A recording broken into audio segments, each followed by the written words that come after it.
آج کے صحت مند فجر میں نہیں ہوتے. دکان مسجد سے 10 میل دور، فیکٹری مسجد، دکان جو ہے گھر سے 10 میل دور، فیکٹری گھر سے 20 میل دور، وہاں پہنچنا آسان اور مسجد میں پہنچنا محلے کی مسجد.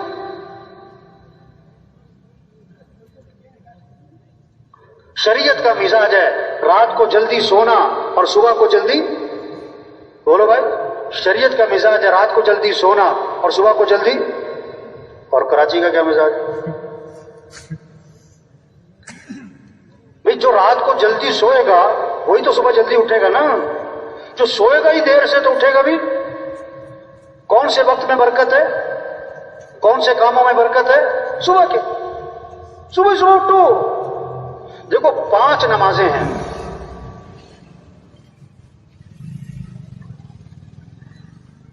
پانچ نمازیں ہیں نا. فجر کی نماز کی خصوصیت، فضیلت اللہ کے نبی نے خاص طور پر بیان فرمائی علیحدہ کر کے. آپ نے فرمایا من صلی الصبح فهو فی ذمۃ اللہ، جو صبح کی نماز پڑھے گا وہ اللہ کی ذمہ داری میں آ جائے گا. اب جس نے صبح کی نماز نہیں پڑھی وہ اللہ کی ذمہ داری سے نکل گیا. توبہ توبہ توبہ. دیکھو چاندنی رات ہو تو تالاب میں کیا نظر آتا ہے بھائی؟ بولو بھائی. چاند. اور چاند ہے کہاں؟ آسمان پہ. یہ جو تالاب میں نظر آ رہا ہے یہ کیا ہے؟ عکس. اگر کوئی تالاب میں چھلانگ لگائے کہ میں چاند کو پکڑ لوں تو اسے کیا کہو گے؟ پاگل ہے، بیوقوف ہے. وہ یہ تو عکس ہے. آج رزق نظر آتا ہے دکان میں، رزق نظر آتا ہے دفتر میں، رزق نظر آتا ہے کاروبار میں. اور اللہ قرآن پاک میں فرماتے ہیں وَفِي السَّمَاءِ رِزْقُكُمْ، تمہارا رزق تو آسمانوں میں. تمہارا رزق کہاں ہے؟ یہ جو فجر پڑے بغیر دکان پہ جاتے ہیں، فجر پڑے بغیر دفتر جاتے ہیں، فجر پڑے بغیر کاروبار پہ جاتے ہیں، ان کو رزق کی تلاش ہے اور رزاق کی نافرمانی کر رہے ہیں. یہ چاند کہاں تلاش کر رہے ہیں؟ کہاں تلاش کر رہے ہیں؟ ہائے ہائے. تبلیغ کیسا کرو؟ اللہ کی طرف پھیرو، اللہ کے سامنے جھکو. ہاں، جو کام پیسوں سے نہیں ہوتا اور جو کام حکومتوں سے نہیں ہوتا وہ کام اللہ تمہاری نماز سے کرے گا، وہ کام اللہ تمہاری دعاؤں سے کرے گا، وہ کام اللہ تمہارے سجدوں سے کرے گا. نماز پڑھو. دیکھو 5 نمازیں ہیں نا، 5 نمازیں ہیں نا. سب سے پہلی نماز کون سی ہے اور سب سے کم نمازی کس میں؟ فجر میں. حدیث میں آتا ہے جس نے صبح نماز نہیں پڑھی اور نہ وضو کیا نہ اللہ کا نام لیا، یہ وہ آدمی ہے جس کے کانوں میں شیطان نے پیشاب کر دیا. حدیث ہے. اب جو فجر پڑھتے ہی نہیں ہے کئی سالوں سے، اس کے کان تو شیطان کے گٹر بنے. شیطان کے کیا ہیں؟ اس میں خیر کی بات اس کے کان پہ اثر کرے گی نہیں. وہ تو شیطان کے پیشاب سے بھرا ہوا ہے اس کا کان. حدیث میں آتا ہے فجر میں اور عصر میں فرشتوں کی تبدیلی ہوتی ہے. جیسے گھاڑ تبدیل ہوتے ہیں نا، تو فرشتے تبدیل ہوتے ہیں کب؟ فجر اور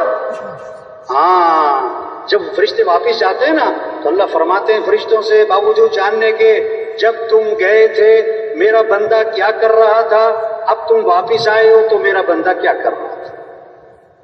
اگر وہ پکا نمازی ہے تو فرشتے کہتے ہیں اللہ جب شام کو گئے تھے نا تو عصر کی نماز پڑھ رہا تھا، ابھی واپس آئے نا تو فجر کی نماز پڑھ رہا تھا. واہ واہ، کتنی خیر کی بات پہنچی. اگر خدا نخواستہ بے نمازی ہے تو فرشتے کہیں گے اللہ جب شام کو گئے تھے تو دکان بیٹھا تھا یا کلب بیٹھا تھا یا جم میں تھا، ابھی صبح آئے ہیں تو سو رہا تھا پڑا ہوا تھا. تو نیت کرو بھائی سب کو نمازی بنانا ہے انشاءاللہ. یہ محنت ہے تبلیغ میں، نماز زندہ ہو. اللہ نے پیسہ دیا زکات دو. حدیث میں آتا ہے جس مال کی زکات نہیں دی جائے گی وہ مال گنجا سانپ بنا کر اس کے گلے میں توپ ڈالا جائے گا اور اس کو ڈسے گا اور کہے گا میں ہی تیرا مال ہوں، میں ہی تیرا خزانہ. ہاں، اللہ نے پیسہ دیا حج پہ جاؤ. آپ صلی اللہ علیہ وسلم نے فرمایا جس پر حج فرض ہے اور وہ نہیں کرتا مجھے کوئی پرواہ نہیں، یا یہودی ہو کے مرے یا عیسائی ہو کے مرے. رمضان آیا روزے رکھو. حدیث میں آیا جس نے ایک روزہ چھوڑ دیا رمضان کا، ایک روزہ صرف، ساری زندگی روزے رکھتا رہے، وہ ایک روزہ چھوڑنے کا جو نقصان ہوا ہے پورا نہیں ہو سکتا. یہ محنت ہے تبلیغ میں، لوگ اللہ کو پہچانے، اللہ کی مانیں، اللہ ہم سے کیا چاہتا ہے اس کو معلوم کریں، ہر مسلمان میں شوق پیدا ہو، میرا اللہ میرے سے کیا چاہتا ہے، میرے نبی کا طریقہ کیا ہے، دین سیکھنے کا شوق پیدا کیا جا رہا ہے۔ مجھے ایک نوجوان ملا پچھلے دنوں، میں نے کہا کیا پڑھتے ہو؟ کہتا میں کالج میں پڑھتا ہوں۔ کون سی کلاس میں؟ کہتا فرسٹ ایئر میں۔ میں نے کہا بتانا غسل کے فرض کتنے ہیں؟ کہتا 8۔ میں نے کہا پورے کر کے دکھاؤ ذرا۔ اب منہ دیکھے، بھائی ہم مسلمان ہیں، اسلام کو سیکھو بھائی، دین ہمارا کیا سکھاتا ہے، اللہ ہم سے کیا چاہتا ہے، نماز سیکھو بھائی، دین سیکھو بھائی۔ ہمارے ہاں نا ایک عجیب بات چلتی ہے، بارات جا رہی ہے مسجد کی طرف، کیوں کہ دولہا نے شادی کے نفل پڑھنے، شادی کے نفل، ویسے کبھی جائے نہ جائے شادی کے نفل، تو ایک بارات گئی مسجد،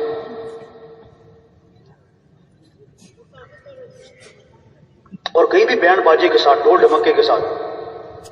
اب جناب باہر کھڑی ہو گئی بارات، دولہا سے کہا جا کے نفل پڑھ لے۔